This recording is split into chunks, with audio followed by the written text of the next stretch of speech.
Pegawai JKM pun manusia yang mempunyai keluarga, perasaan dan had kemampuan. Apabila kita bercakap tentang JKM, kita seharusnya sedar bahawa di sebalik nama dan uniform ni adalah manusia. Lelaki dan perempuan yang memikul tanggungjawab yang cukup besar. Membantu golongan yang paling terdedah di masyarakat kita. Jadi setiap hari mereka ni berdepan dengan pelbagai kes yang menyayat hati. Macam kes isu-isu anak-anak yang terbiar, yang dibuang, warga mas yang ditinggalkan, dilupakan dan juga serta golongan OKU yang berjuang untuk nak teruskan hidup. Jadi pegawai JKM pun manusia yang mempunyai keluarga, perasaan dan orang kata had kemampuan.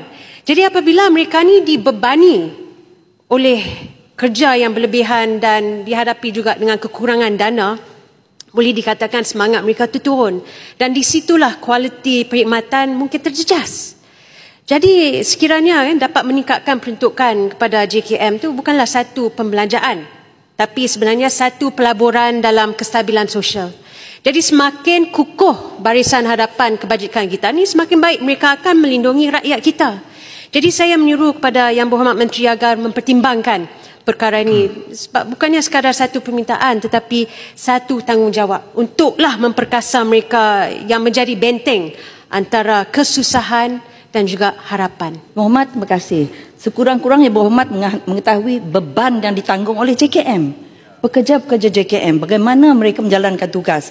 Jadi memang kita sentiasa Yang Berhormat minta supaya peruntukan ini ditambahkan. Supaya kita dapat menambahkan lagi, macam yang PDK itu bukan di bawah kita, tetapi kita juga usahakan.